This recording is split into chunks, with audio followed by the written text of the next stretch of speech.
Hi guys, magandang hapon. Wala tayong internet. So narito tayo sa Panglao International Airport. Ayan, so lakad tayo. Lakad tayo dito. So hapon na. Mag-aalas 5 na ng hapon dito sa Bohol. Ayan, dito.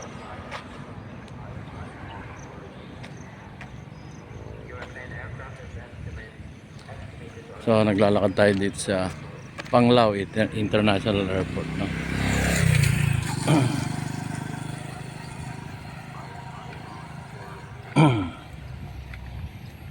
Yan, sunset na.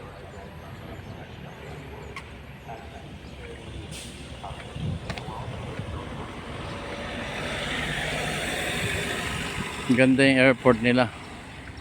Ito yung pinagawa doon sa administrasyon ni Tatay Digong, our former President Rodrigo Roa Duterte, no?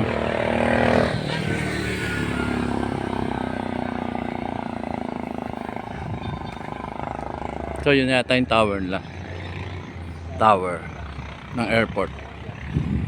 Okay, lakad tayo. Pakikita ko lang sa inyo ang lawak ng international airport, no? So malawak din ang parking nila doon.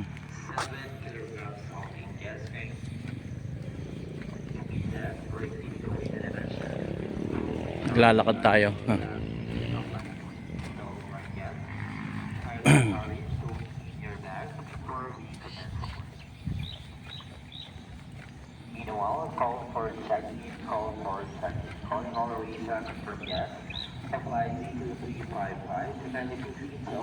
Mamaya pang maghahating gabi ang ating flight. So may gitsang 5 oras pa tayo mag-aantay rito. Anyway,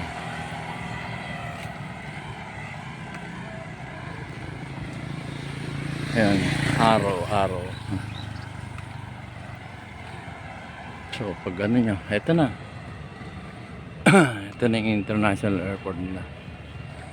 Maganda, malawak, maluwag, at maraming open. Ito yung parking, oh. Oh, ha. Hindi kayo mamumblema sa parking dito. Ay, paalis na yata yung aeroplano. Ayun, lumipad na. Paalis na yung isa. Ayun. So dito tayo. Nakita ko lang sa inyo ang ganda ng Panglao International Airport dito sa Bohol. Ayan. So kompleto na rin dito. May money changer na, may mga kainan doon sa loob. Pasok nyo. Yan. Meron din dito sa labas mga souvenir, pero doon tayo.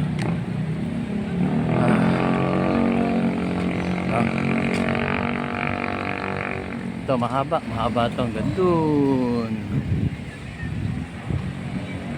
So naglalakad tayo dito sa site.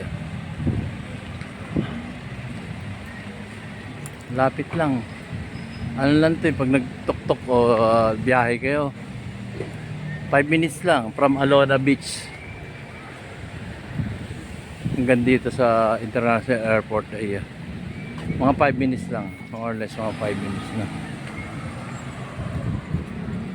Anyway, tawid tayo.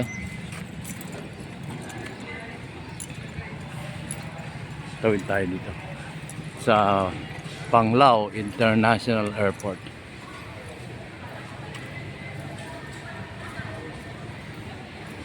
Ayan, dito na tayo. Dito pasok na ako sa loob.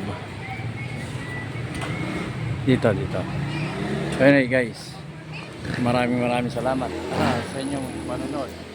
Nakita ko lang sa inyo yung Panglao International Airport, no? So, dito lang yan sa Bohol. So, see you on my next vlog. Papasok na ako sa loob. Lumabas lang ako eh. Gininaw ako sa loob. Dito nga ba yung entrance? Hindi, dun yata sa kabila. I think. Mali yata ako nandaan. Anyway, dun yata, dun. Anyway, stop muna dito yung vlog. Thank you. Ito po ang inyong lingkod, si Luke. Thank you so much.